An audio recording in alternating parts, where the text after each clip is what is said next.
Namaste. Welcome to Business Weekend.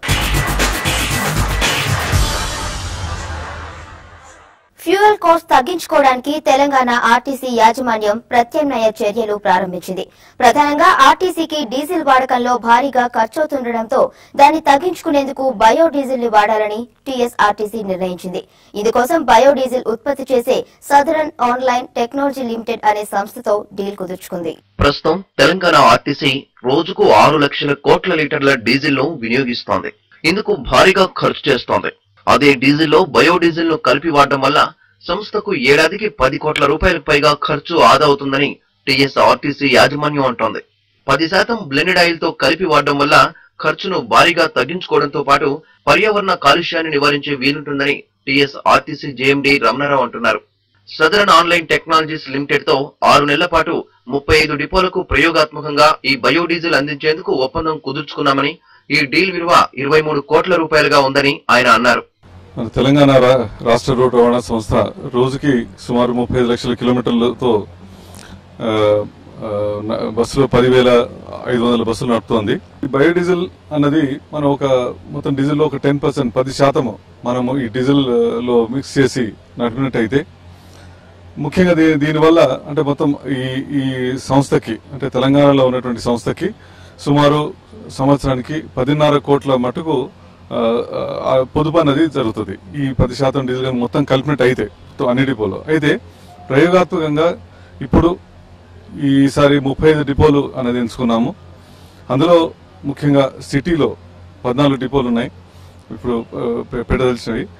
ఇది కాకుండా నల్గొండ, రంగారెడ్డిలో కూడా మిగతా డిపోలు కూడా పెట్టినట్టయితే ఈ 35 డిపోలకు సంబంధించి సుమారు 5 కోట్ల రూపాయల వరకు ఆదా అవుతుంది.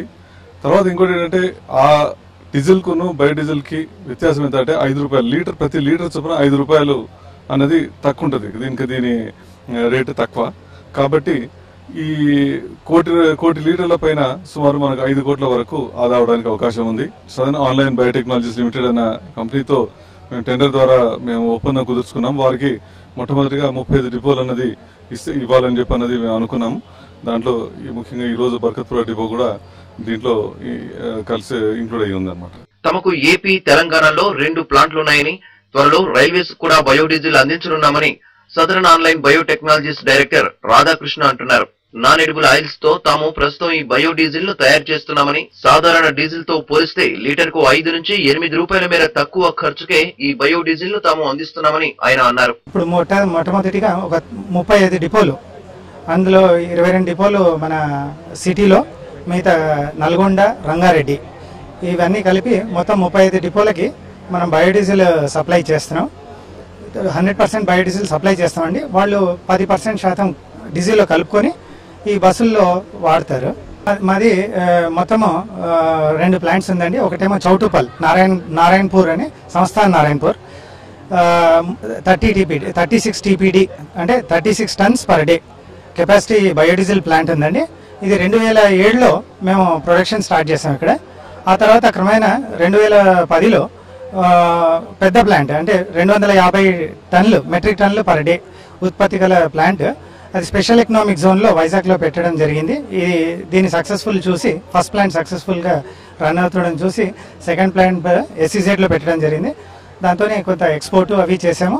ఇప్పుడు ఈ మధ్యలో సౌత్ సెంట్రల్ రైల్వే కానీ ఇండియన్ రైల్వేస్ 5% మ్యాండేటరీ చేయడం వల్ల ఈ రైల్వేస్కి, ఆర్టీసీకి మెయిన్గా వీళ్ళకి రైల్వే సౌత్ సెంట్రల్ రైల్వేకి కూడా మాకు ఆర్డర్ రావడం జరిగింది. దాదాపు 500 లీటర్స్ మనకి సప్లై చేయమని ఇది ఇచ్చారు రైల్వేస్. ఇక్కడేమో 23 కోట్లు ఈ వర్త్ ఆర్డర్. ఇది 6 నెలలకే అండి. సంవత్సరం చూసుకుంటే మనకు 46 కోట్ల వరకు ఆర్డర్ వాల్యూ అవుతుంది. మన ఇండియా ఎన్విరాన్మెంట్కి, మన ఇండియా ఉండే ఎకనామీస్కి the perfect alternate suitable product అండి. దీనివల్ల మనకి 2 విధాలుగా చెప్పినట్లు డైరెక్ట్ కాస్ట్ సేవింగ్ ఉంటుంది పర్చేస్, ఎందుకంటే ఆల్వేస్ HSD కంటే తక్కువ రేట్లోనే ఉంటుంది. అలానే direct carbon emissions, carbon monoxides 2 కూడా బాగా తగ్గుతుంది. ఖర్చు తగ్గుతుండడం, పర్యావరణ కాలుష్యం కూడా అంతగా లేకపోవడంతో 2 తెలుగు రాష్ట్రాల్లోని బస్సుల్లోనూ బయోడీజిల్ వినియోగించాలని యాజమాన్యాలు నిర్ణయించాయి. రైల్వేస్ లోనూ 5% ఈ బ్లెండెడ్ ఆయిల్ వాడకం తప్పనిసరి చేయడంతో ఈ ఉత్పత్తులను తయారు చేసే కంపెనీలకు మంచి ప్రోత్సాహం లభించినట్లయింది. ఏపీ కమర్షియల్ ట్యాక్స్ శాఖ వెబ్సైట్ డిజైనర్ లైకోస్ ఇంటర్నెట్ నిర్వాకంతో ఆంధ్రప్రదేశ్ ఖజానాకు భారీ నష్టం వాటిల్లింది. పోర్టల్ లొసుగుల కారణంగా గ్రానైట్ మాఫియా నకిలీ వేబిల్లులు సృష్టించడంతో ఆంధ్ర ఖజానాకు 500 కోట్ల రూపాయలు నష్టపోయింది. తాజాగా ప్రకాశం జిల్లాలో జరిగిన కుంభకోణంలో ఈ విషయం వెలుగులోకి వచ్చింది. లైకోస్ నిర్వాకంపై వ్యాపార వర్గాలు ఆగ్రహం వ్యక్తం చేస్తున్నాయి. AP commercial tax portal www.apct.gov.in ఈ పోర్టల్ ను తొలిసారిగా ఎల్జీఎస్ గ్లోబల్ డిజైన్ చేసింది. ఎల్జీఎస్ గ్లోబల్ ను టేక్ ఓవర్ చేసిన లైకోస్ ఇంటర్నెట్ ఆంధ్రప్రదేశ్ వాణిజ్య పనుల శాఖ పోర్టల్లో సైబర్ సెక్యూరిటీ ప్రమాణాలు ఏమాత్రం పాటించకుండా మార్పులు చేర్పులు చేసింది. ఏపీ కమర్షియల్ ట్యాక్స్ వెబ్సైట్ ను లైకోస్ ఇంటర్నెట్ ను లొసుగులమయంగా డిజైన్ చేయడంతో దొంగ బిల్లుల సాయంతో గ్రానైట్ మాఫియా రెచ్చిపోయింది. కమర్షియల్ ట్యాక్స్ కార్యాలయంలో పనిచేసే ఉద్యోగుల సాయంతో గ్రానైట్ మాఫియా సర్కార్ ఆదాయానికి భారీగా గండికొట్టింది. పోర్టల్ లొసుగుల కారణంగా రంగప్రవేశం చేసిన మాఫియా ముఠా నకిలీ వేబిల్లులు సృష్టించి ఆంధ్ర ఖజానాకు దాదాపు 500 కోట్ల రూపాయలు నష్టపరిచింది. ప్రకాశం జిల్లాలో జరిగిన భారీ కుంభకోణంతో ఈ విషయం వెలుగులోకి వచ్చింది. ఈ కుంభకోణం బహిర్గతమైన తర్వాత కూడా వెబ్సైట్ ను ఇప్పటికీ అదే విధంగా లోపాలమయంగా నిర్వహిస్తోంది లైకోస్ సంస్థ. ఒక్క టిన్ నెంబర్ తెలిస్తే చాలు పాస్వర్డ్ ఇట్టే సంపాదించి నకిలీ వేబిల్లును పోర్టల్ ద్వారా పొందవచ్చు. కనీస జాగ్రత్తలు కూడా తీసుకోలేదు.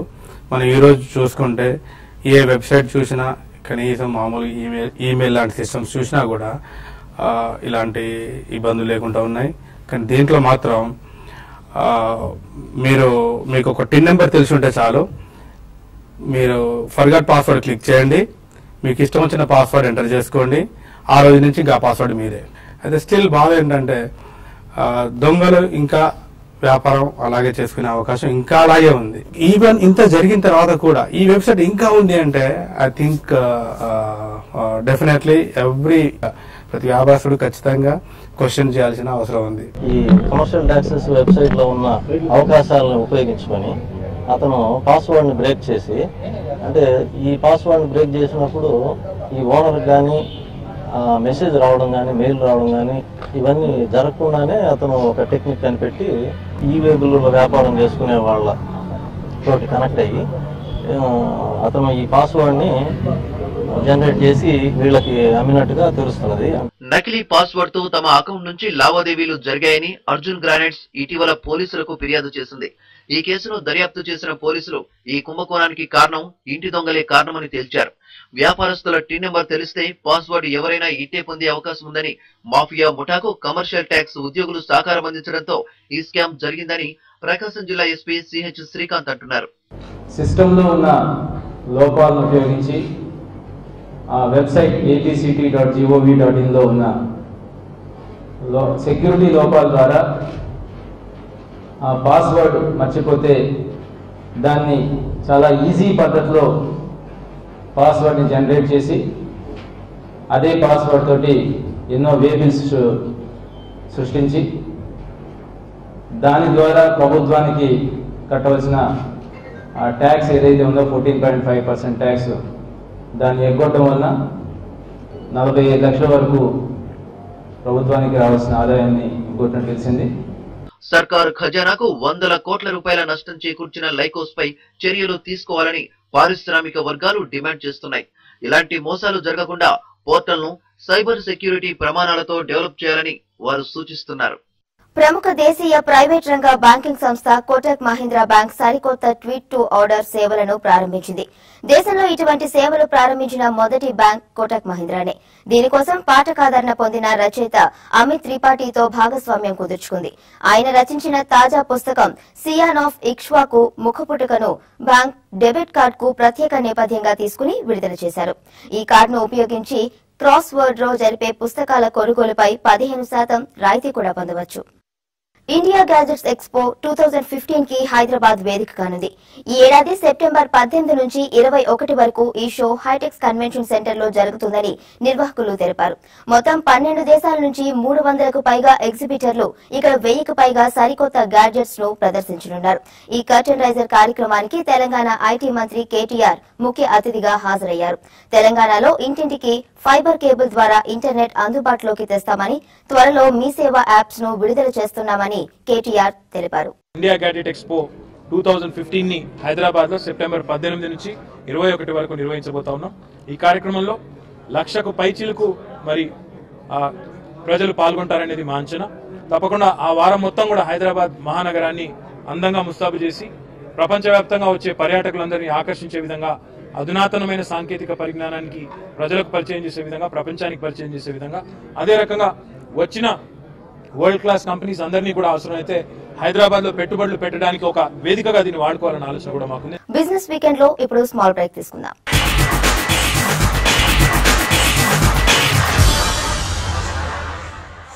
Welcome back to business weekend. పర్యాటకులను ఆకర్షించేందుకు అస్సాం టూరిజం హైదరాబాద్ లో రోడ్ షో నిర్వహించింది.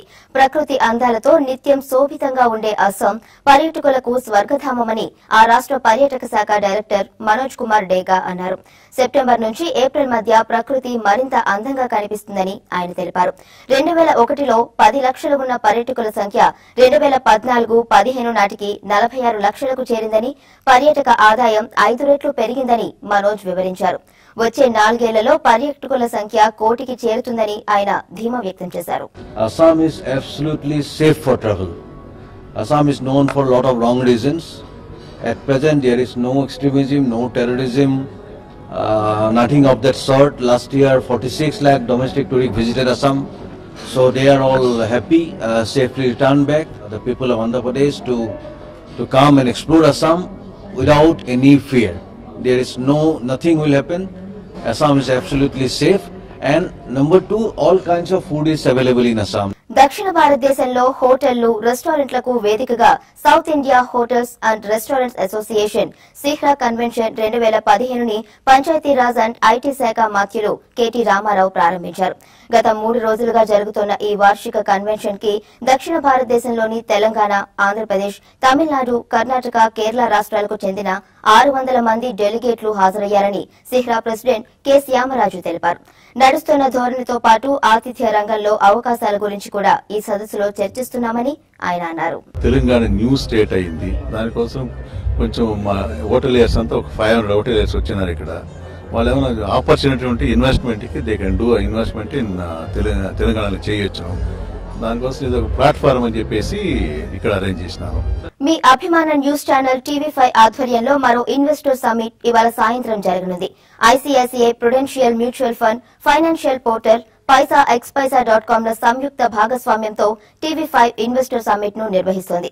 Home loans, business loans, personal loans తదితర అన్ని రకాల రుణాలపై సమిట్ లో అవగాహన కల్పించనున్నారు. అలాగే స్టాక్ మార్కెట్లపై అనలిస్టులను ప్రత్యక్షంగా ప్రశ్నించి మీ సందేహాలకు సమాధానం తెలుసుకోవచ్చు. ఈ సమిట్ కు హాజరు కావడానికి 9959555609, 9959555619 నంబర్లకు ఫోన్ చేసి మీ పేరును రిజిస్టర్ చేసుకోవాలి. ఈ సమిట్ కు ప్రవేశం ఉచితం.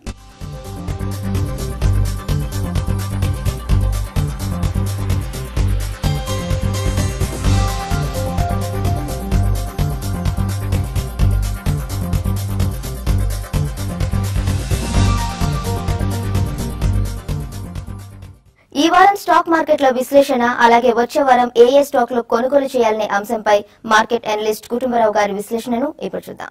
వరుసగా 3వ వారం కూడా మార్కెట్స్ మంచి లాభాలు ఆర్జించారన్నమాట. 10 వారాల గరిష్ట స్థాయికి చేరినాయి. అయితే క్లియర్లీ అన్నమాట దీనికి దోహదపడటానికి కారణం మనం అబ్జర్వ్ చేస్తే గనక మాన్సూన్ ప్రోగ్రెస్ బాగుండటం స్టడీగానమాట. ప్లస్ గ్రీస్ నుంచి అనమాట ఏదైతే అవుట్కమ్ వస్తుంది అనుకుంటున్నామో అది కాస్త డిలేడ్ అయినా సరే పాజిటివ్ రావచ్చని కొంచెం సంకేతాలు రావడంతో, ప్లస్ ఆర్బీఐ గవర్నర్ గారు అనమాట ఏదైతే ఎకానమీ పైన కమెంటరీ ఇచ్చారో అది చాలా పాజిటివ్గా ఉండటంతో అనమాట మార్కెట్స్ కూడా బాగా పెరిగినాయి. అయితే క్లియర్లీ కొన్ని సెక్టార్స్ మార్కెట్ని బాగా పెంచడానికి దోహదపడినాయి అని అనుకోవచ్చు. అయితే క్లియర్లీ అన్నిటికంటే మేజర్ ఇష్యూ వచ్చే వారం మార్కెట్ని ప్రభావితం చేయగలిగేది మాత్రం గ్రీస్ రెఫరెండం అని చెప్పేసి అనుకోవచ్చు. గ్రీస్ రెఫరెండంతో పాటు అనమాట యుఎస్ ఫెడ్ మినిట్స్ కూడా వస్తాయి. కాబట్టి గ్లోబల్ ఫ్యాక్టర్స్ని కేర్ఫుల్గా అబ్జర్వ్ చేయమని చెప్పేసి సజెస్ట్ చేస్తాను. క్లియర్లీ చైనా మార్కెట్ బాగా భారీ ఒడిదుడుకులకి లోనవటం మనం చూస్తున్నాం. ఏదైతే కనుక అక్కడ ఒడిదుడుకులు ఉన్నాయో సిమిలర్ ప్రకంపనలు అనమాట మన దగ్గర సపోజ్ Q1 నిరాశగా ఉండి గ్లోబల్ పరిణామాలు అడ్వర్స్గా ఉంటే ఇక్కడ కూడా వస్తాయి అనుకోవటానికి అతిశయోక్తి లేదని చెప్పేసి కూడా అనుకుంటున్నాం. అయితే క్లియర్లీ డేటా వైజ్ చూస్తే వచ్చే వారం IIP డేటా వస్తుంది, ప్లస్ ఎక్స్పోర్ట్ ఇంపోర్ట్ నెంబర్స్ కూడా వస్తాయి. వీటి ఇంపాక్ట్ కొద్దిగా ఉండొచ్చు మార్కెట్స్ పైన. బట్ ఓవరాల్గా ఇప్పుడు ఏదైతే కనుక పుల్ బ్యాక్ ర్యాలీ వచ్చిందో ఈ ర్యాలీ పార్లమెంట్ సెషన్ స్టార్ట్ అయ్యే వరకు ఉండొచ్చు అని చెప్పేసి అని విశ్లేషకులు అనుకుంటున్నారు. ఎందుకంటే పార్లమెంట్ సెషన్లో మాత్రం మేజర్ బిల్స్ పాస్ అయ్యే పాసిబిలిటీ కనపట్ల రీసెంట్ పొలిటికల్ డెవలప్మెంట్స్ వలన. కాబట్టి ఎనీ ప్రాఫిట్స్ అనమాట ఈ ర్యాలీలో వస్తే బిఫోర్ పార్లమెంట్ సెషన్ స్టార్ట్స్ అనమాట 21 జూలై కంటే ముందే ప్రాఫిట్స్ బుక్ చేసుకోమని కూడా కాస్త అడ్వైజ్ ఇస్తున్నాం. ఇండెక్స్ టెక్నికల్స్ చూస్తే కనుక క్లియర్లీ గత వారం పాజిటివ్గా క్లోజ్ అయినాయి అనమాట. ఎందుకంటే సెన్సెక్స్ 28,000 పైన పటిష్టంగా క్లోజ్ అయింది. ప్లస్ నిఫ్టీ కూడా అనమాట 8450 క్రూషియల్ లెవెల్ ఏదైతే ఉందో దానిపైన పటిష్టంగా 84-85 దగ్గర క్లోజ్ అయింది. అయితే క్లియర్లీ వచ్చే వారం అనమాట ఎవ్రీ 300 పాయింట్స్ సెన్సెక్స్కి 75 పాయింట్స్ నిఫ్టీకి అనమాట డౌన్ సైడ్ స్ట్రాంగ్ సపోర్ట్ వస్తుంది. మేజర్ సపోర్ట్ మాత్రం యాజ్ ఆఫ్ నౌ 27,750 సెన్సెక్స్ 400 అనమాట నిఫ్టీకి అని చెప్పేసి మనం అనుకోవాలి. ఈ లెవెల్స్ కిందకి వెళ్తే కనుక definitely markets short term weakness generate అయ్యే పాసిబిలిటీ ఎక్కువ కనిపిస్తుంది. అయితే ఆ అప్ సైడ్ అనమాట మార్కెట్స్ ఆల్రెడీ పెరుగున్నాయి కాబట్టి ఫ్రెష్ పొజిషన్స్ ఇనిషియేట్ చేయాలంటే నిఫ్టీ 8550 పైన కపుల్ ఆఫ్ సెషన్స్ క్లోజ్ అయితేనే బై చేయమని చెప్పేసి చెప్తాను. అయితే ముందు కాస్త వొలటిలిటీ పెరిగే పాసిబిలిటీ ఉంది కాబట్టి క్యాష్ మార్కెట్లో పొజిషన్స్ తీసుకున్న వాళ్ళు మాత్రం 8400 నిఫ్టీ పుట్ ఆప్షన్ బై చేసుకుని హెడ్జ్ చేయమని చెప్పేసి కూడా వార్న్ చేస్తున్నాం. ఇట్ సెక్టార్స్ వైజ్ చూస్తే కనుక ఖచ్చితంగా ఆయిల్ అండ్ గ్యాస్ స్పేస్ పాజిటివ్గా ఉండటంతో ఇండెక్స్ బాగా పటిష్టంగా ఉండటానికి దోహదపడింది. అదేవిధంగా select PSU stocks like PNB, BOB ఇవన్నీ కూడా పెరగటం మనం చూసామన్నమాట. Plus renewed buying interest cement స్టాక్స్లో కూడా కనిపించింది. ఓవరాల్గా మాత్రం సెలెక్ట్ సెక్టార్స్లో ప్రాఫిట్ బుకింగ్ ఉండే రిజల్ట్స్ ముందు లైక్ ఐటీ స్టాక్స్లోనమాట. బట్ ఇండెక్స్ మాత్రం పటిష్టంగా ఉండటం మనం చూసాం. కొన్ని stocks buy on decline suggest చేస్తున్నాం. ఆ స్టాక్స్ అనమాట ACC, Ambuja cement, Biocon, GSPL, Bharti Airtel, Bank of India, Motherson Sumi, HDFC, Coal India. అదే కొన్నిట్లో మైల్డ్ వీక్నెస్ కనిపిస్తుంది. ఆ స్టాక్స్ని హయ్యర్ లెవెల్స్లో అమ్మమని చెప్తున్నాం. ఆ stocks JSPL, Hindalco, DLF, IRB infra, Justdial, SAIL, Vedanta, Wipro. ఇటు స్పెసిఫిక్ స్టాక్స్కి వస్తే 3 స్టాక్స్ రికమెండ్ చేస్తున్నాం. 2 లో ప్రైస్డ్ స్టాక్స్ అనమాట, డార్క్ హార్స్ క్యాండిడేట్స్ అవ్వచ్చు. ఒకటి కొంచెం మీడియం ప్రైస్ స్టాక్ అనమాట. లో ప్రైస్ స్టాక్స్లో ఫస్ట్ స్టాక్ రికమెండ్ చేస్తుంది Jinny filaments limited, textile company అనమాట. బేసికలీ కాటన్ యాన్ చేస్తున్న non oven spun fabrics, garments ఇలాంటివి చేసే కంపెనీ అనమాట. టెక్నికల్ టెక్స్టైల్స్లో బాగా డైవర్సిఫై అయ్యి ప్రోగ్రెస్ కూడా చేసింది కంపెనీ ఈ మధ్యలో. మెడికల్ డిస్పోజబుల్స్, ఇటు శానిటరీ వైప్స్ కానీ, బేబీ కేర్ వైప్స్ కానీ ఇలాంటివి అన్నీ చేయడంలో కూడా కంపెనీ బాగా గ్రోత్ చూపించింది అనమాట. కాబట్టి ఫ్యూచర్ కూడా టెక్నికల్ టెక్స్టైల్స్లో హై మార్జిన్ సెగ్మెంట్ కాబట్టి గ్రోత్ ఎక్కువ ఉంటుంది కూడా. కాబట్టి ఈ కంపెనీ అందులో కాన్సన్ట్రేట్ చేస్తుందని చెప్పేసి రికమెండ్ చేయమంటున్నాం. కరెంట్ లెవెల్స్ నుంచి 100% రిటర్న్స్ స్టాక్ ఇచ్చే పాసిబిలిటీ ఉంది. సెకండ్ స్టాక్ అనమాట రికమెండ్ చేస్తుంది రసాండిక్ ఇంజనీరింగ్ ఇండస్ట్రీస్ లిమిటెడ్ అనమాట. బేసికలీ షీట్ మెటల్ కాంపోనెంట్స్ చేసే కంపెనీ. అయితే refrigerator, air conditioner, washing machine లాంటి బాడీ స్టాంపింగ్స్ కూడా తయారు చేస్తుంది. అండ్ ఓవరాల్గా ఈ కంపెనీ టర్న్ అరౌండ్ పెర్ఫార్మెన్స్ చూపించడమే కాకుండా అనమాట ఓఈఎం సప్లైస్ కూడా బాగా ఇంప్రూవ్ చేసుకుంటుంది. కాబట్టి ఈ turn around performance next couple of quarters కూడా కంటిన్యూ అయితే స్టాక్ మంచి రిటర్న్స్ ఇస్తుందని రికమెండ్ చేస్తున్నాం. థర్డ్ స్టాక్ అనమాట మేము రికమెండ్ చేస్తుంది యూకెన్ ఇండియా లిమిటెడ్ అనమాట. హైడ్రాలిక్ కాంపోనెంట్స్, ఎక్విప్మెంట్ చేసే కంపెనీ అనమాట, మల్టీనేషనల్ కంపెనీ. అయితే క్లియర్లీ ఈ కంపెనీ అనమాట ఏదైతే కనుక ఈ హైడ్రాలిక్ పంప్స్ కానీ, వాల్స్ కానీ, కంట్రోలర్స్ అన్నింటిలో కూడా బాగా strong presence and brand image ఉందో స్టడీ పెర్ఫార్మెన్స్కి దోహదపడింది. ప్రాఫిట్ మార్జిన్స్ కూడా Q4లో సిగ్నిఫికెంట్గా ఇంప్రూవ్ అవటం చూసాం. ఇదే ప్రోగ్రెస్ కంటిన్యూ అవుతుందని చెప్పేసి కూడా అనుకుంటున్నాం. ప్లస్ ఎకానమీ రికవర్ అయినప్పుడు కూడా అనమాట ఇలాంటి స్టాక్స్ అన్ని కూడా ఇంజనీరింగ్ స్టాక్స్ అన్ని ఎస్పెషల్లీ క్యాపిటల్ గుడ్స్ సెక్టర్కి సంబంధించిన స్టాక్స్ అన్ని కూడా బాగా పెరిగే సూచనలు ఉన్నాయి. కాబట్టి యూకెన్ ఇండియా రికమెండ్ చేస్తున్నాం. At some point delisting gains కూడా ఉండొచ్చు ఈ స్టాక్లో. ఎందుకంటే more than 75% stake already foreign promoter దగ్గర ఉంది కాబట్టి. ఇటు బంగారానికి వస్తే కనుక క్లియర్లీ మనం చూసామన్నమాట రేంజ్ బౌండ్ వీకిష్ గానే ట్రేడ్ అవుతుంది. అన్లెస్ ఏదైనా గ్లోబల్ సంక్షోభం గ్రీస్ తోటి వస్తేనే కనుక బంగారంలో రివైవల్ కనిపించవచ్చు ప్రెషియస్ మెటల్స్ లో. బట్ టిల్ దెన్ మాత్రం రేంజ్ బౌండే ఉంటుందని చెప్పేసి అని అనుకుంటున్నాను. ఇవి ఈ వారం బిజినెస్ వీకెండ్ విశేషాలు. వచ్చే వారం మరిన్ని బిజినెస్ వార్తలతో మళ్ళీ కలుద్దాం. Until then keep watching TV5.